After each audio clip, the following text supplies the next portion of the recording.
Halo semuanya, apa kabar? Jumpa lagi di BG Channel. Pada kesempatan hari ini, kita akan mempelajari materi tema 5, sub 2, pembelajaran 4. Pada pembelajaran 4, materi yang dibahas adalah PPKN, Bahasa Indonesia, dan Matematika. Untuk tujuan pembelajaran hari ini, bisa kalian lihat pada daftar berikut.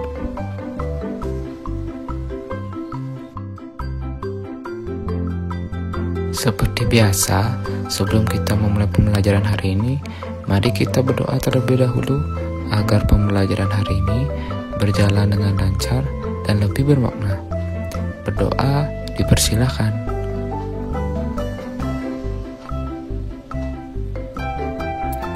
Berdoa selesai.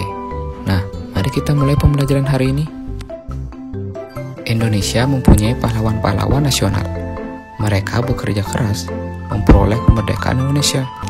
Ingatkah kalian gambar pahlawan pada uang 1000 ini? Ya, dialah Kapitan Pattimura.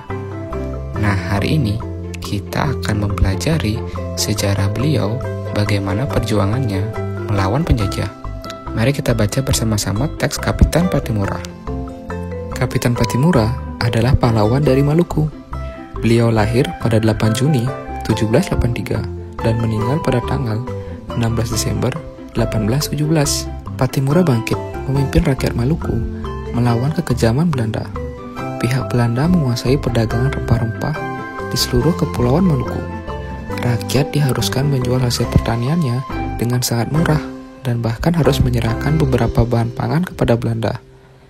Pada tahun 1817, perlawanan rakyat Maluku yang dipimpin oleh Pattimura berhasil merebut benteng Dustede di Saparua. Perlawanan Pattimura meluas ke Ambon, Seram, dan tempat-tempat lainnya.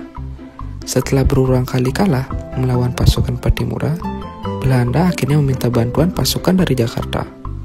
Keadaan menjadi berbalik. Belanda makin kuat dan rakyat Maluku terdesak. Akhirnya Pattimura tertangkap oleh Belanda.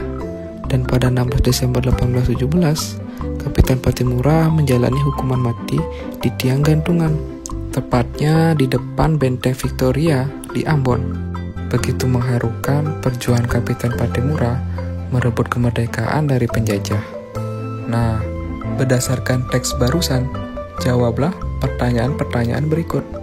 Seperti biasa, Bapak akan contohkan cara menjawabnya. Yang pertama, hal positif apa yang bisa dicontoh dari Pattimura? Nah, banyak hal positif yang bisa kita pelajari dan contoh dari Kapitan Pattimura. Seperti kita bisa belajar tentang arti kerja keras. Bagaimana beliau berhasil merebut benteng Dustede dengan kekuatan dan kerja kerasnya.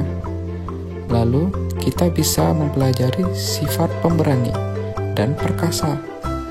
Kita lihat dengan peralatan yang sederhana, yaitu berupa parang, ia berani berperang melawan penjajah dan berhasil menguasai benteng penjajah di Pulau Saparua.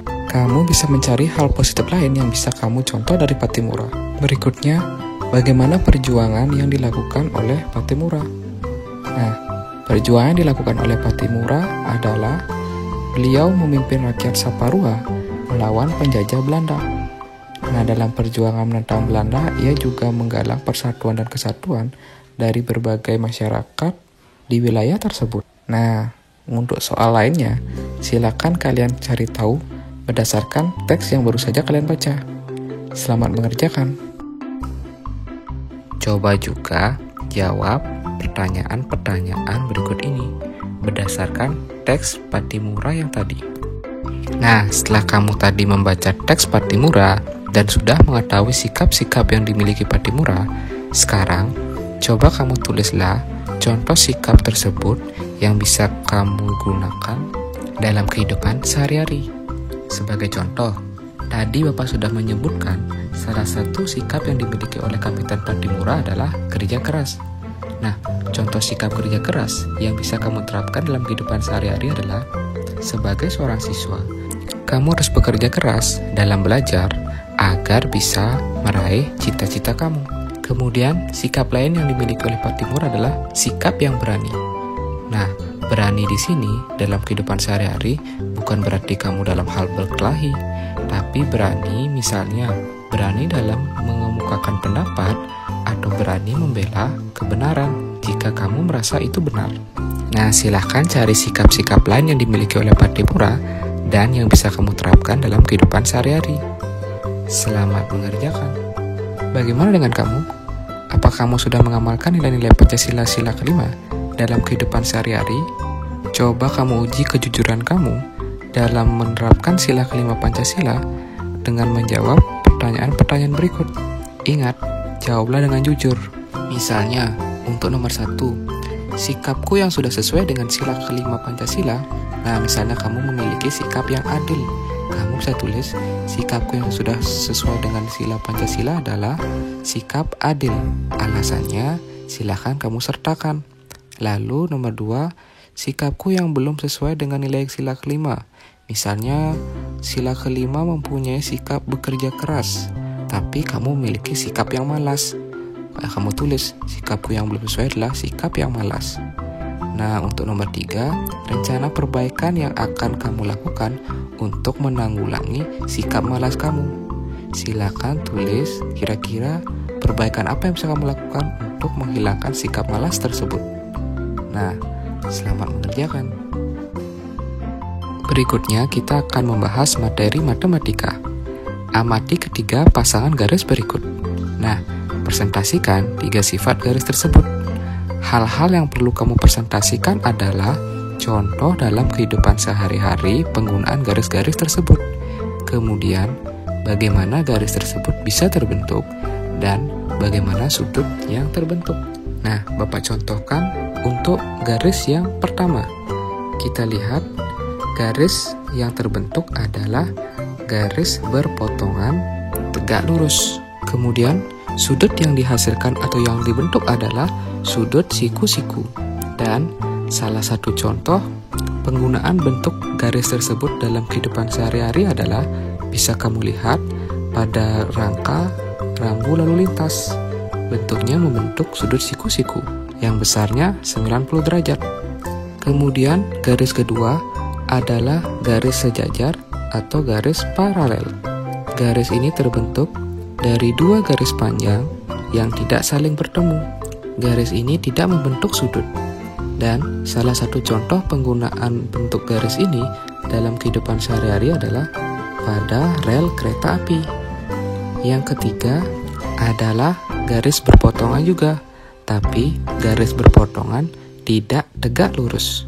Ukurannya bisa kurang dari 90 derajat atau juga bisa lebih dari 90 derajat. Sehingga sudut yang dihasilkan bisa sudut tumpul atau sudut lancip. Lalu pada kehidupan sehari-hari, contoh garis ini bisa kita lihat pada bentuk gunting. Nah, seperti itulah cara mempresentasikan ketiga garis dan contohnya dalam kehidupan sehari-hari. Sekarang silakan kalian mencoba.